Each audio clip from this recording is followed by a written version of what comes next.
Hey, Jay Smith back here again. The question that always comes up in a lot of our discussions is the person of God in Islam. In Christianity, Muslims believe that Allah is God. And I've always had to scratch my head and ask, is Allah God? And I've looked all through my Bible. I can't find Allah anywhere here. But basically, Allah means the God. It's a generic term, the God, in Arabic. It's a very recent term. I don't think we've found any documentation for the name the God earlier than about the 4th or 3rd or 4th century A.D. So it's a very new term for God. It's generic, and that's understandable. But that's not the name we're looking for. I mean, see, in the Bible, in the Old Testament, it's very specific that there's one name that you need to find to delineate who the God of Abraham, Isaac, and Jacob is. In fact, Moses asked this question in Exodus. He says in Exodus 3, before he was going to go down to Egypt to save the Israelites there, and he says to God over and over again, he questions God, don't send me, don't send me. 5 times he questions God not to send him. And finally he says, what is the name that I can use so when I go down there, they'll be able to recognize me? What is that name? And verse 14, God said to Moses, I am who I am, Yahweh. That's the name we're looking for. This is what you are to say to the Israelites.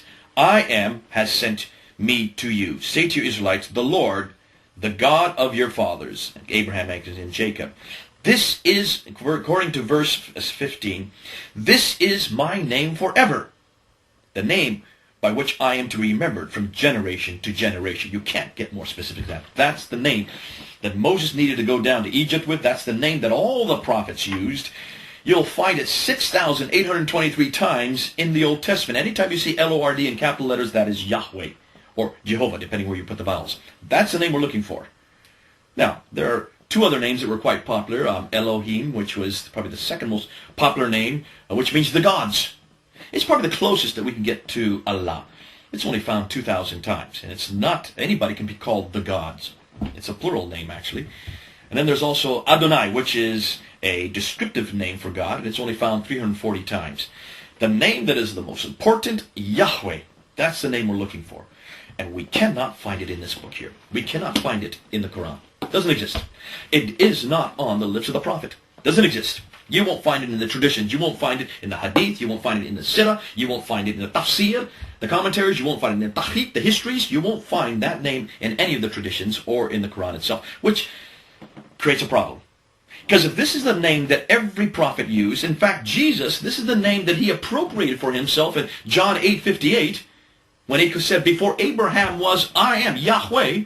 And that's the name that got the Jews so angry, because he was daring to use the personal name for God.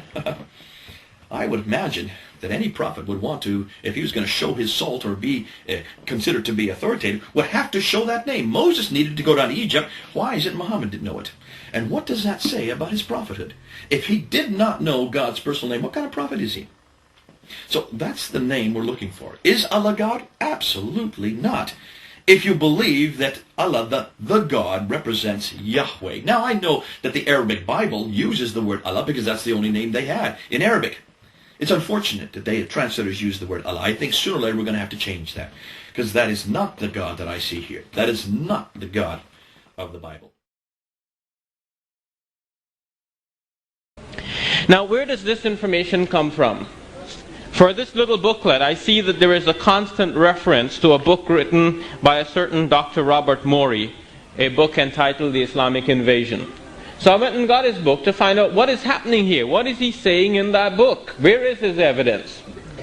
And in fact, after he had written The Islamic Invasion, a couple of years later, that scholar wrote this book, The Moon God Allah in the Archaeology of the Middle East. And this is where he puts forward his argument in a more concise and, in fact, more persuasive manner. He gives archaeological evidence. Again, if you look at his book, you think that everything here, is well documented. He gives you pictures of archaeological discoveries of the ancient moon god. He gives you maps, drawings, illustrations. So one who reads this becomes convinced. Look at his footnotes. His footnotes are all well-referenced pages of it, so one thinks that all of his material is sahih. But then, when I actually go through the material and I look at the books that he's quoting from to prove his case, I see that he's quoting from this book, Islam by Cesar Ferrer. I see that he's quoting from Alfred Guillaume's Islam. So I go out and I buy the books myself, so I can check these quotations and see where these ideas are coming from. And when I check these books, I see that the man quotes one thing, and the sources from which he quotes usually say the other thing. For example, he quotes from Cesar Ferrer's book just one sentence. The sentence he quotes is this: "There is no reason, therefore, to accept the idea that Allah passed to the Muslims from Christians and Jews." Now that's the sentence he quotes, and that's the point he wants to prove. He wants to prove that the Allah that Muslims worship is not the God of the Bible. So what does he find? He finds a convenient quote right here, which says, "There is no reason therefore to accept the idea that Allah passed to the Muslims from Christians and Jews." But that's not everything this author has said. If we take the entire paragraph, which begins on the previous page, it says, "Allah, the paramount deity of pagan Arabia, was the target of worship in varying degrees of intensity from the southernmost tip of Arabia to the Mediterranean. To the Babylonians he was Il, God. To the Canaanites and later the Israelites he was El." It's very important. To the Israelites he was El. In other words, we're talking about the same God of the Bible. The South Arabians worshipped him as Ilah, and the Bedouins as Al-Ilah, the deity. With Muhammad he becomes Allah, God of the worlds, of all believers, the one and only, who admits of no associates or consorts in the worship of him. Judaic and Christian concepts of God abetted the transformation of Allah from a pagan deity to the God of all monotheists. There is no reason, therefore, to accept the idea that Allah passed to the Muslims from Christians and Jews. You see, when you read the whole passage, you get such an entirely different understanding than what this man is quoting, that it makes you wonder, is this man writing as a Christian, or what is he writing as? Because the Christian friends that we have, that we live among, that we work with, that we go to school with, show us a different approach towards their understanding of Islam, or their willingness to learn about Islam. You must have found that from your own experience. People out there are willing to learn if we will just give them the right message. A different approach is taken by this Christian author, John Gilchrist, in his book entitled Our Approach to Islam, Charity or Militancy. Now I'd like to refer to a relevant section in his book where he deals with this whole question as to whether or not Allah of the Muslims is the same as the God of the Bible. And in a nutshell, he says that although we have different understandings of him, really Muslims and Christians are speaking about the same God. I'd like to read for you some of his writings firsthand. He writes on page 20, "The Christian writers who endeavor to distinguish between the Allah of Islam and the God of the Bible invariably concentrate on what Allah is not. He is not the Father of Jesus Christ. He is not triune. He has no son, etc. Rarely is there an evaluation of who Allah in Islam really is. It would seem to be logical, before we express ourselves in convenient denunciations, to inquire what the Quran actually teaches about Allah and how He is defined in that book. Firstly, it is quite apparent from the Quran that the name Allah did not originate with Muhammad. The pagan Arabs openly acknowledge that beyond their various deities and idols, there was one supreme being who was the ultimate source of all things. If you should ask them who created the heavens and the earth and subjected the sun and the moon, they would surely reply, Allah. Surah 29, verse number 61. When faced with disasters, they cry unto Allah. Surah 10, verse number 22. And they also swear their strongest oaths by Allah. Surah 16, verse number 38.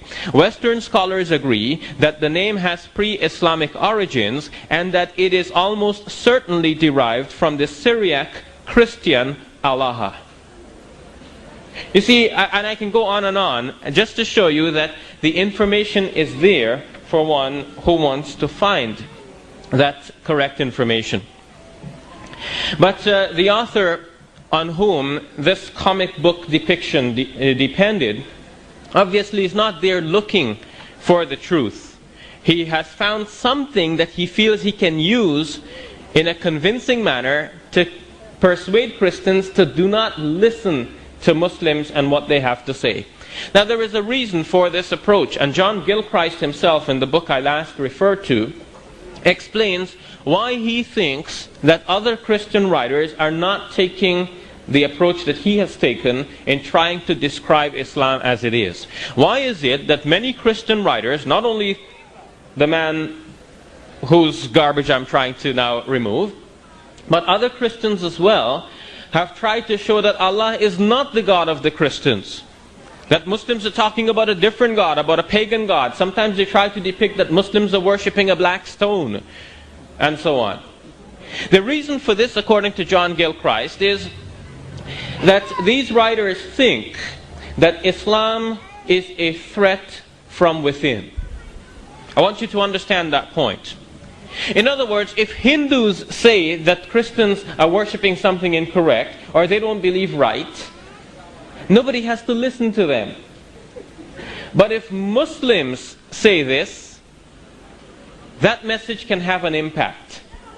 One key reason for that is that Islam has continued the faith in Isa alayhi salam, has continued the faith in the God of Isa alayhi salam, has continued the faith in Musa alayhi salam and Ibrahim alayhi salam. So that when we speak about religion, we're basically speaking about the same religion which Allah revealed to all of His prophets. In other words, we are pulling the carpet from under their feet. It's not that they have one and we have another one. It's just that we have come along and we have said that, look, what you guys thought you have, you don't have because we have it. So we have become a challenge from within. And since they cannot answer our arguments, what they have decided to do now is to try and place us without. So we're no longer within the same Abrahamic faith. We have not inherited the same traditions. We did not continue the same beliefs. And the way to do that is to start with the God that we worship. They think that if they can convince the Christian public that the God we worship is a different God, then every Christian should rather stay far away from us because, you know, that's the way of the shaitan. We've got to be clear of that. That is what they want to accomplish by this particular tactic. But, of course, we're now in an information age. Such a tactic is bound to backfire. Information will be checked. Quotes will be studied. References will be cross-referenced. And if one uses deception in order to promote what he thinks to be true, that is only going to fly back into his face to his own shame.